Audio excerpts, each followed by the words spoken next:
Serial Pokemon hadir dalam berbagai format. Awalnya video game, lalu permainan kartu, jadi anime, dan banyak lainnya. Salah satu format yang ada untuk serial Pokemon adalah manga. Dan hari ini kita akan membahas manga Pokemon yang paling kontroversial dan juga rilis di Indonesia, yaitu dalam bahasa Indonesianya adalah Pokemon Kisah Pikachu yang Menggetarkan. Seperti apa sih kontroversialnya? Welcome Sobat Troops, Dimas Lebor was here. Hari ini kita akan membahas manga Pokemon. Dan dalam manga Pokemon, gue mengklasifikasinya sebagai 4 kategori. Pertama, manga Pokemon adaptasi video game. Kedua, manga Pokemon adaptasi anime. Ini termasuk adaptasi film anime juga. Ketiga, manga Pokemon dengan cerita original.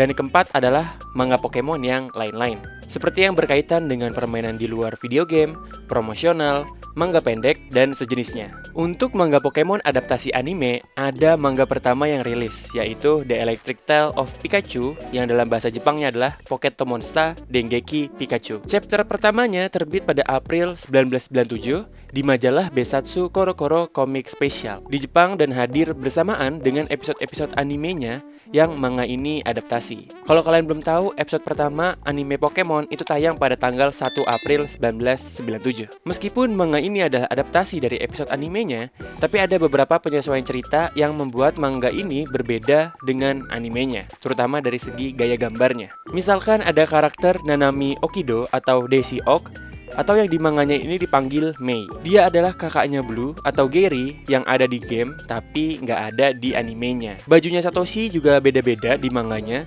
atau James dan Jessie, dua tim Rocket yang di akhir manganya mereka menikah.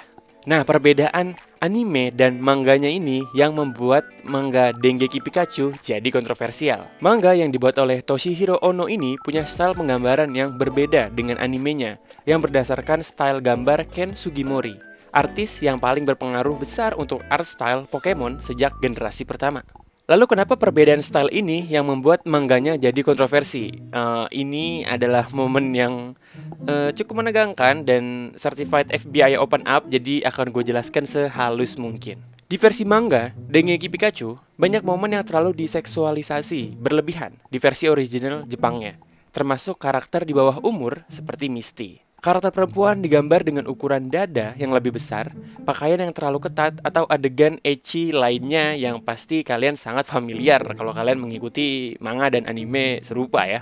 Namun, bukan hanya dari tampilan fisik karakternya saja yang berbeda, banyak juga detail dan momen yang menantang. Tentunya hal ini menjadi kontroversi bahkan di Jepang sendiri. Versi yang menantang ini hanya ada di majalah Besatsu Korokoro Comic Special. Ketika Dengeki Pikachu dibuat menjadi tankobon atau versi per jilid dan per volume, manga ini juga harus diedit sehingga adegan yang menantang dan kontroversial itu bisa sedikit lebih ringan di versi rilis volumenya.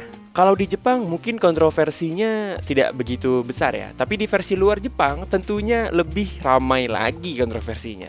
Tahun 1998, manga Pokemon Dengeki Pikachu ditranslasi ke bahasa Inggris untuk pembaca di luar Jepang oleh Viz Media dengan nama dan dengan judul The Electric Tale of Pikachu, membuat seri ini menjadi manga Pokemon pertama yang ditranslasi secara resmi ke bahasa Inggris. Selain Viz Media, Chuang Yi juga mempublish manga The Electric Tale of Pikachu berbahasa Inggris untuk wilayah Asia Tenggara dan Australia. Indonesia juga termasuk.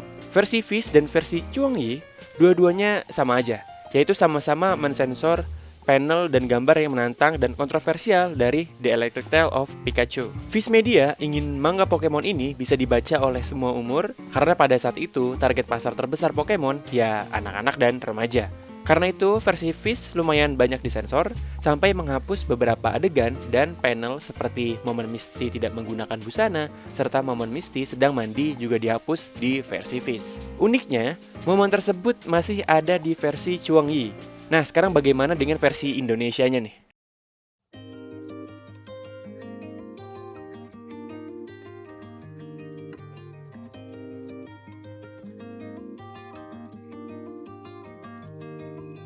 Manga Pokemon Dengeki Pikachu juga terbit di Indonesia, tentunya dengan bahasa Indonesia, dan manganya ini dibawa oleh penerbit Panda Books di tahun 2000. Judulnya ditranslasi menjadi Kisah Pikachu yang Menggetarkan. Lalu bagaimana dengan sensor adegan-adegan kontroversialnya di versi Indonesia ini? Menariknya, ternyata yang versi Indonesia ini mengikuti versi Chuang Yi, bukan versi Viz Media. Ini masuk akal karena versi Chuang Yi untuk terbit di Asia Tenggara. Jadi normal kalau versi Panda Books mengambil versi Chuang Yi. Kalau kalian belum tahu, terutama di tahun 80 dan 90-an, kebanyakan versi manga itu yang ditranslasi ke bahasa lain itu berasal dari versi Inggrisnya, bukan versi Jepangnya. Gimana tuh maksudnya? Jadi urutannya begini.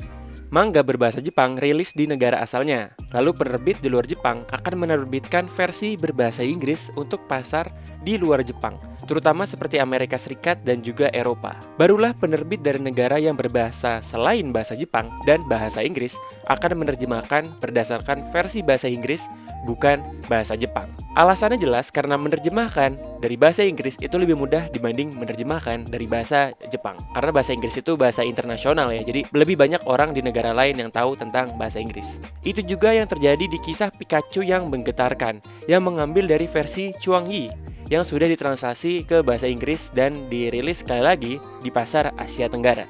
Momen yang dihapus di Viz Media, seperti saat Misty tidak berbusana dan saat Misty mandi, itu masih ada di versi bahasa Indonesia.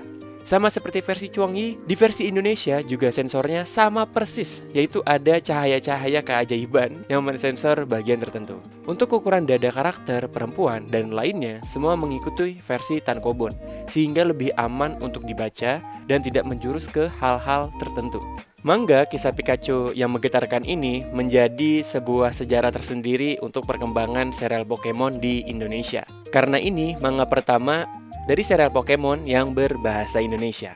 Kalau kalian belum tahu, manga Pokemon Pocket Monster itu baru diterbitkan oleh Alex Media di tahun 2001. Jadi Kisah Pikachu yang Menggetarkan ini duluan setahun hadir di Indonesia dibandingkan manga pertamanya Pokemon, yaitu Pokemon Pocket Monster. Kalau kalian yang penasaran ingin mengoleksi Pokemon Kisah Pikachu yang Menggetarkan ini, seharusnya sih di toko-toko online sudah mulai banyak yang jual ya. Tapi tentunya karena ini adalah komik dan buku dari 20 tahun lalu, jadinya kualitasnya pun agak disesuaikan dengan umurnya gitu ya. Bahkan mungkin buku ini lebih tua dari beberapa antara kalian gitu ya. Punya gue ini sebenarnya masih dalam kondisi oke, hanya saja beberapa halaman ada yang agak keluar dan ada yang sobek, tapi masih aman dan bisa gue perbaiki nanti. Itu dia Cyber Troops, pembahasan tentang manga Pokemon yang paling kontroversial, yaitu The Electric Tale of Pikachu atau Dengeki Pikachu bahasa Jepangnya, atau bahasa Indonesianya adalah Kisah Pikachu yang Menggetarkan. Jangan lupa dukung Dimas Lebor jika kalian suka dengan video ini. Dengan cara apa? Dengan cara like videonya, dengan cara komentar di videonya, dan juga subscribe ke Dimas Lebor untuk mengetahui video yang menarik seperti ini di kemudian hari. Kalau gitu, Dimas Lebor pamit. Sampai ketemu di video berikutnya. Bye!